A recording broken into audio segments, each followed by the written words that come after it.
La hipertensión arterial es eminentemente una enfermedad renal, ¿no?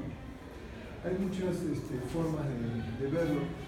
Una de las digamos, más ilustrativas es un experimento que hicieron en ratas normotensas, a las cuales les trasplantaron el riñón de ratas hipertensas, y se convirtieron estas ratas normotensas en hipertensas por culpa de los riñones.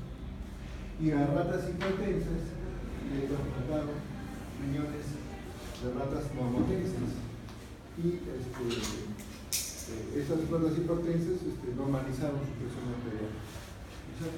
De manera de que la hipertensión arterial, siendo una enfermedad multisistémica, tiene su origen en el riñón. La hipertensión arterial resulta de interacciones complejas entre factores genéticos, ambientales, que derivan en la activación o supresión de un sistema involucrado en la regulación de la presión arterial, ¿no? Es decir, todos tienen la presión alta, ¿no? En este salón ponemos a una cantidad determinada de hipertensos, pero no todos van a tener, digamos, van a recibir el mismo tratamiento, van a tener la misma respuesta al tratamiento, van a tener las mismas complicaciones, porque al final solamente lo estamos clasificando por un signo, que es la hipertensión arterial. El paciente puede tener una serie de otras razones por las cuales desarrolla esa hipertensión arterial, ¿no? De manera de que no hay dos pacientes hipertensos iguales, ¿no? Eso es la gran variabilidad en las respuestas individuales a distintos antihipertensivos. Presión, ya saben ustedes que es una fuerza que se aplica sobre la superficie. La fuerza está dada fundamentalmente por la cantidad de sangre, ¿no? Y la superficie es el endotelio. De manera que si tenemos una cantidad de sangre en un vaso normal, con un diámetro del vaso sanguíneo normal, vamos a tener una presión arterial normal. Si tenemos una cantidad aumentada de sangre en un vaso normal, ya la presión va a empezar a subir, ¿no? Por ejemplo, el segundo caso es característico de los pacientes que se hemodializan. Los pacientes que se hemodializan o que tienen enfermedad renal crónica en estadio avanzado no manejan el líquido, ¿no? Que es precisamente una de las funciones del riñón. Y al no manejar el líquido están sobrehidratados. Y esa sobrehidratación hace de que la presión les suba. Por eso se dice que son hipertensos dependientes de volumen. Por eso que si se usan diuréticos, si todavía se pueden usar, o en la hemodiálisis se les quita más líquido, la presión va a tender a normalizarse o a ser mucho más fácil de solucionar. O tenemos el paciente que tiene un volumen de sangre normal, pero tiene un vaso sanguíneo estrecho. Característicamente el paciente con una disfunción endotelial, el paciente diabético, el paciente con una enfermedad renal crónica, que va a tener una enfermedad del endotelio que va a favorecer la hipertensión arterial.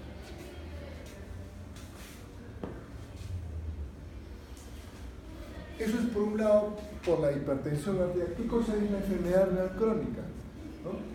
La enfermedad renal crónica es el principal síndrome del que se ocupa el nefrólogo, ¿no? Todo el trabajo de la especialidad está dirigido a tratar de detectar la enfermedad renal en un estadio lo más inicial posible, ¿no? Y esta progresión o este camino hacerlo lo más lento posible, ¿no? La enfermedad renal crónica, como la mayoría de enfermedades que van a tratar ustedes, o la mayoría de enfermedades crónicas, no se curan, solamente se controlan.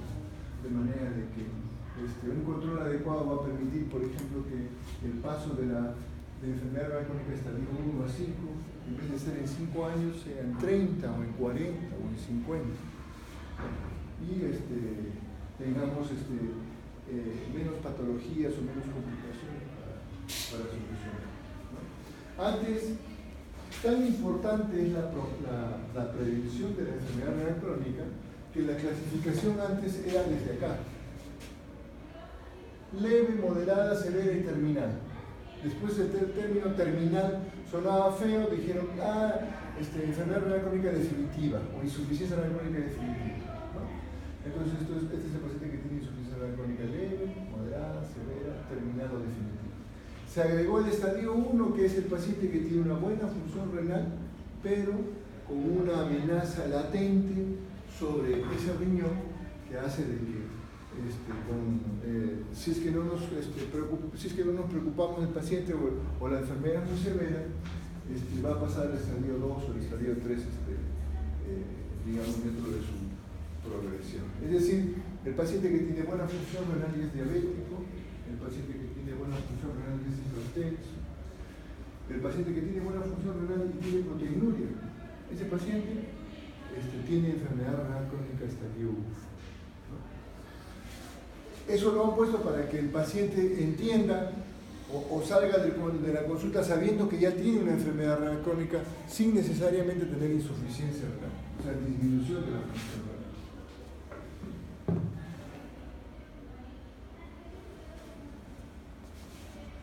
¿Cuáles son las situaciones de riesgo aumentado de desarrollar enfermedad renal crónica? Es decir, todos estos pacientes pueden tener enfermedad renal crónica estadio 1, no haber desarrollado todavía insuficiencia renal, pero ya tener enfermedad renal. Los viejos, la hipertensión arterial, la diabetes, enfermedad cardiovascular previa, enfermedades autoinmunes, síndrome metabólico, uso crónico de antiinflamatorios, litiasis, historia familiar de enfermedad crónica, masa renal disminuida, bajo peso al nacer. El bajo peso al nacer va a significar una disminución en el número de nefronas. La disminución en el número de nefronas va a significar que haya hipertensión glomerular, porque todo el trabajo va a ser hecho por menor cantidad de nefronas, lo cual va a aumentar el trabajo y eso va a producir hipertensión glomerular.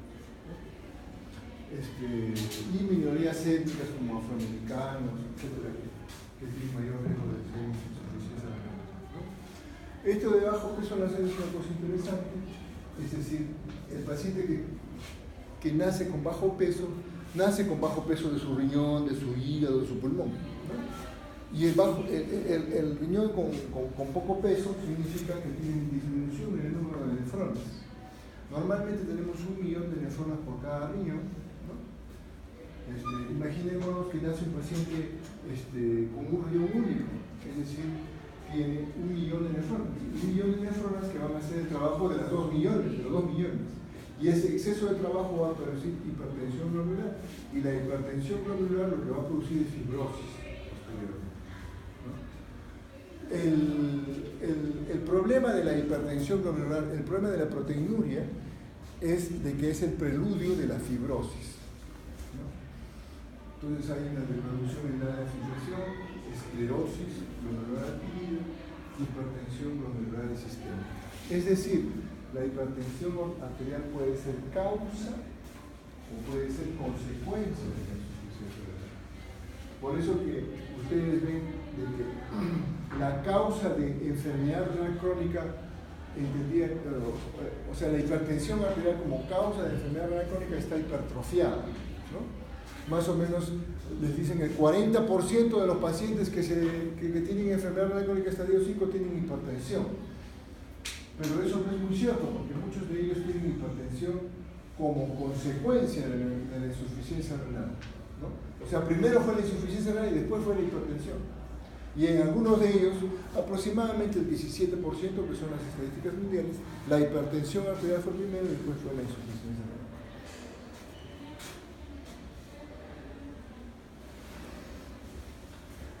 Factores relacionados con el desarrollo de enfermedad renal crónica, factores de susceptibilidad, factores de iniciación y factores de progresión. La hipertensión arterial, ahí está subrayada para que se entienda ese cosa. Predisposición genética, bajo estatus social, bajo peso al nacer, edad avanzada, historia familiar de enfermedad renal crónica, reducción de la masa renal, enfermedades autoinmunes, diabetes, hipertensión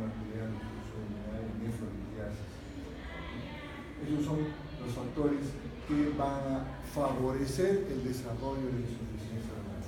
Es decir, un paciente que tiene hipertensión arterial es un paciente que tiene enfermedad renal crónica estadio 1, es decir, tiene un riesgo incrementado de desarrollar insuficiencia renal en su progresión y debemos estar atentos ante esa posibilidad.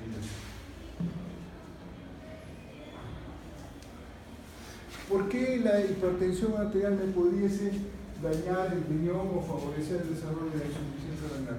Hay muchas razones, todas se reducen al final a la hipertensión glomerular.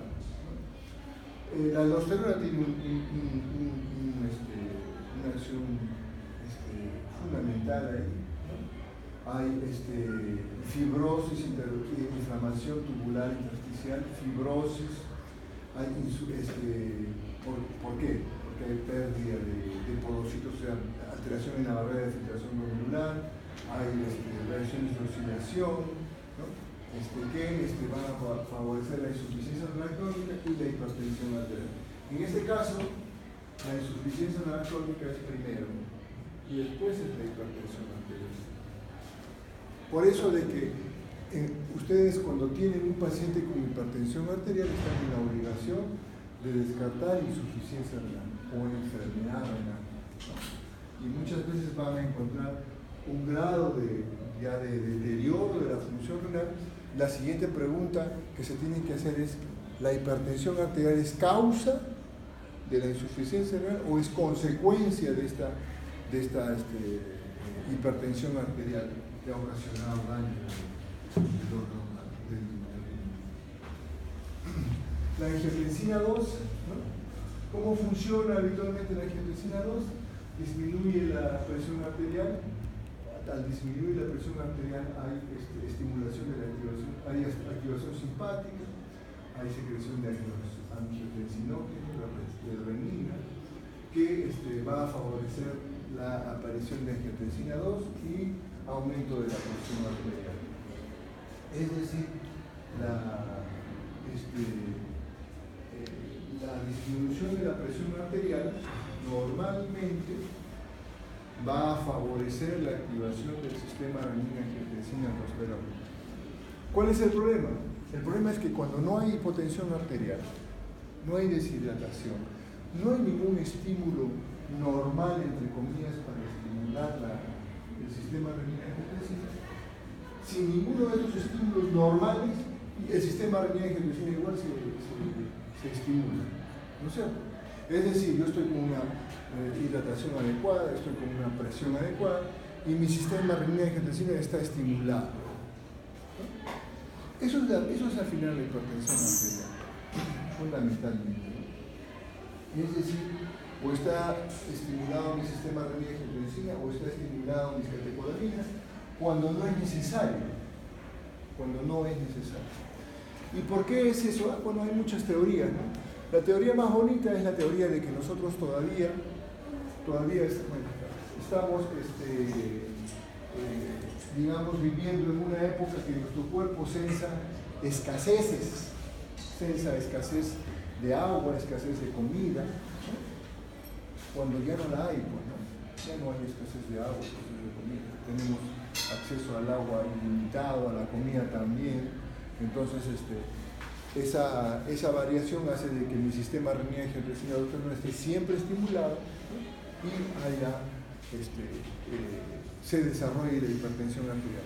Es decir, el sistema renina-angiotensina-aldosterona ha sido desarrollado para épocas de escasez, para épocas de crisis de comida y de agua, que en este momento no hay, ¿no? Por eso se desarrolla la hipertensión arterial. Más o menos el 45% de los pacientes mayores de 65 años tienen hipertensión arterial. Acá hay otra forma de ver el sistema renina-angiotensina-aldosterona, ¿no?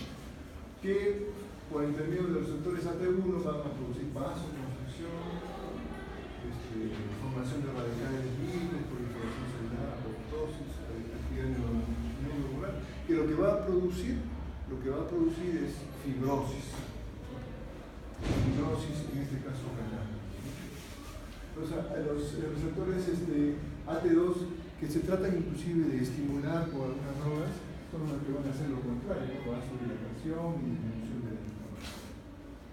Ahí está la enzima convertidora de angiotensina, que es lo que, ¿cómo se llama?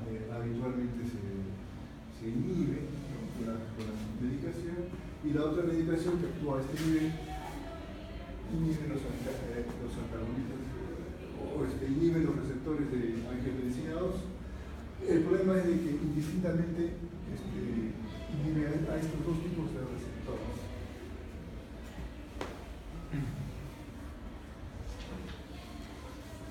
El aparato extraglomerular, la arteriola aferente, la arteriola deferente, ¿no? Es decir, la mácula densa sensa disminución de la presión en la arteriola aferente y lo que hace es producir vasoconstricción en la arteriola eferente. Es decir, si yo tengo un sistema en el que entra poca agua, para que no se acabe el agua en ese sistema, lo que hago es disminuir la salida de agua. Entonces, ¿qué cosa es la hipertensión? La hipertensión es que cuando en la arteriola aferente hay una adecuada presión, ¿no es cierto? Hay una adecuada presión de perfusión, igual se estimula el sistema renal y endotelial. O sea, no hay un estímulo adecuado para su funcionamiento. Entonces, se estimula este sistema y la presión se eleva de forma más o menos sostenible. Hay otra forma que es la estimulación de las catecolaminas en los pacientes muy ansiosos, muy aprehensivos, que igual ante situaciones donde no hay estrés, todo está tranquilo, todo está relajado, pero yo estoy con mis catecolaminas elevadas. Y eso, entre otras cosas, me produce hipertensión. Esa es otra de las cosas que también se dan en el riñón, ¿no? Por las cuales hay hipertensión arterial. Entonces, por eso, por ejemplo, es que los beta bloqueadores tienen cierto efecto sobre la hipertensión arterial, sobre todo en los pacientes muy ansiosos, porque le bajan las revoluciones, le bajan esa respuesta adaptativa inadecuada y la presión baja.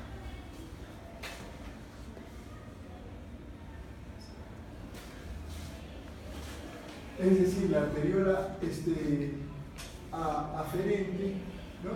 Cuando esto es lo normal, ¿no es cierto? Entra una buena cantidad de sangre y sale más o menos una cantidad de sangre normal. Acá hay una disminución de la entrada de sangre un aumento de la presión a nivel de la arteria aferente y la deferente se dilata, ¿no? Y es igual acá. O sea, acá lo que se está viendo es la mala respuesta ante una situación de estrés que nos presta suceder. Factores probablemente relacionados con la hipertensión arterial y la enfermedad renal crónica. Ahora vamos al otro lado. Es decir, vamos al paciente que ha desarrollado enfermedad renal crónica y como parte de la enfermedad renal crónica ha desarrollado un conjunto de síntomas y signos, uno de los cuales es la hipertensión. Primero la hipertensión, después la enfermedad renal crónica. Ahora vamos primero a la enfermedad renal crónica, ahora la hipertensión. ¿Cuáles son los factores que desarrollan esa hipertensión en los pacientes con enfermedad renal crónica?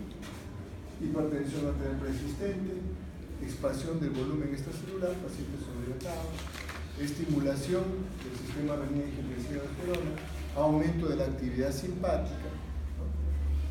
Factores endógenos, prostaglandinas, ¿no? Alteraciones de factores derivados del endotelio. Normalmente en el riñón hay un equilibrio entre vasodilatación y vasoconstricción, ¿no? Entre la prostaciclina y el óxido nítrico o la bradiquinina, por decirlo de alguna manera. Por ejemplo, ese equilibrio se pierde cuando usamos antiinflamatorios. Usamos antiinflamatorios y lo que empieza no esteroideos, y lo que empieza a predominar es la vasoconstricción, ¿no? Por eso, al menos en un inicio, es la razón por la cual los antiinflamatorios producen nefrotoxicidad, ¿no? iguales en la insuficiencia renal. Empieza a haber un estado de vasoconstricción permanente. Aumento del peso corporal, administración de eritropoyetina que produce hipertensión arterial, aumento del calcio intracelular. Lo que hay en la insuficiencia renal crónica es un hiperparatiroidismo reactivo a esa insuficiencia renal. ¿Cómo así? Yo consumo fósforo. Ese fósforo es eliminado, el exceso de fósforo es eliminado por el riñón. Cuando yo empiezo a tener insuficiencia renal crónica, ese fósforo ya no lo puedo eliminar por el riñón, entonces para estimular o para aumentar esa eliminación, comienzo a aumentar mi secreción de hormona paratiroidea. Ustedes saben muy bien de la hormona paratiroidea aumenta en situaciones de hiperfosfatemia. Y su ayudante que es la vitamina D 2 veces hidroxilado o calcitriol. Entonces empiezan a aumentar y con eso más o menos regulan. Pero ¿qué pasa? Después el calcitriol, una de las hidroxilaciones que se lleva a cabo en el riñón empieza a fallar. ¿Por qué? Porque hay insuficiencia renal. Entonces todo el trabajo lo carga la paratormona, porque ya no le ayuda el calcitriol, porque ya no se fabrica, porque no se hidroxila en el riñón, porque el riñón está malogrado. Entonces, esto produce un hiperparatiroidismo, ¿no es cierto? Que favorece la aparición de hipertensión arterial. Calcificación del árbol arterial por la misma razón. Al haber hiperparatiroidismo va a haber tratar de normalizarse el fósforo, está rebajado y consecuentemente va a subir el calcio. Este calcio, junto con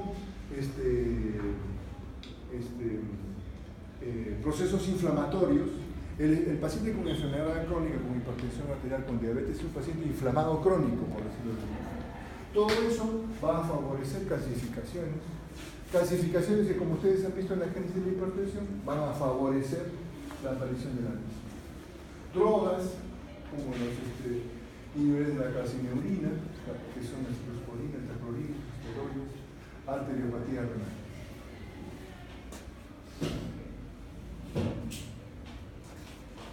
La hipertensión arterial está relacionada con mayor incidencia de la enfermedad renal crónica, mayor velocidad de la progresión de la enfermedad renal crónica y mayor incidencia de eventos cardiovasculares en esta población.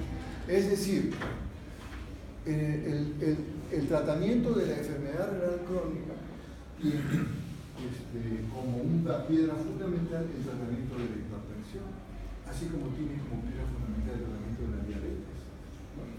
Por eso que el paciente, por ejemplo, con nefropatía diabética, viene a la consulta y le dice al nefrólogo: pero doctor, usted no me está dando nada para el riñón.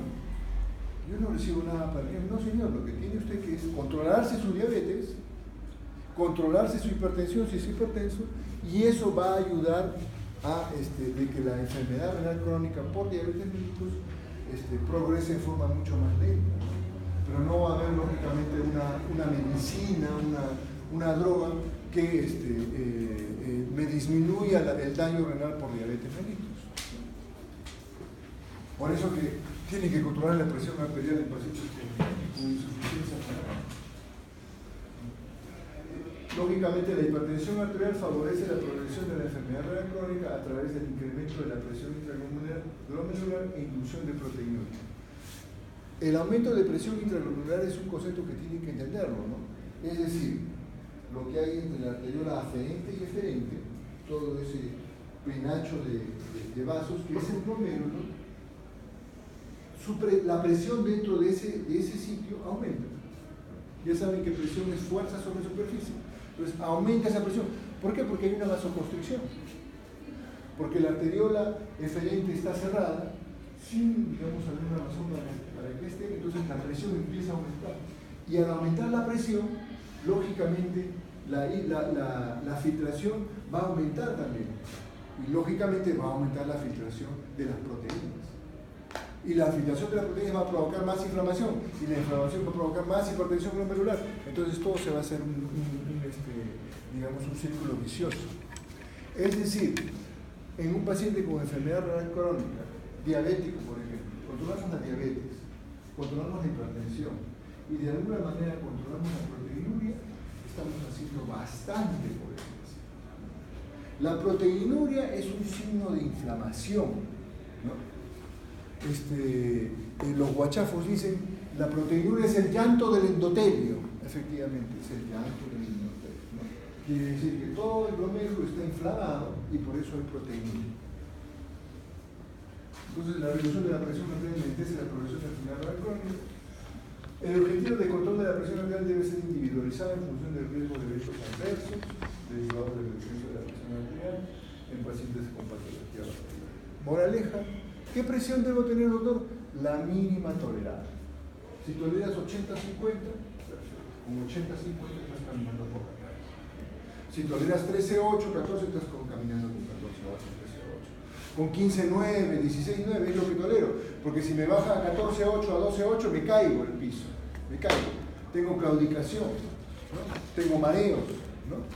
Entonces no hay, digamos, una presión objetivo, ¿no? Tiene que estar menos de 13-8, tiene que estar menos, porque es muy difícil de llevar a cabo.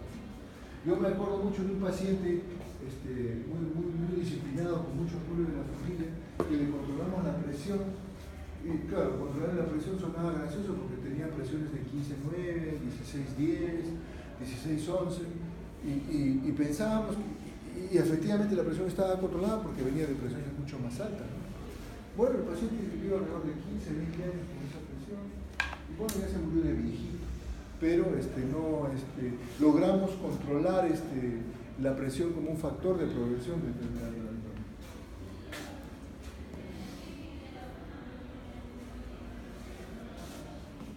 Entonces, los objetivos de la presión arterial es lo que les digo, ¿no? Los objetivos de la presión arterial están siendo revisados y la tendencia es aconsejar un objetivo de presión arterial por debajo de 140 sobre 90, si es que se puede, ¿no? Y en los casos de proteinuria por debajo de 130. La proteinuria, el paciente con proteinuria e insuficiencia renal, con proteinuria e hipertensión arterial, la presión debe ser controlada, ¿no? Preferentemente con inhibidores de la enzima convertidora de angiotensina, es decir, preferentemente con fármacos que me bloqueen el sistema renina-angiotensina-aldosterona.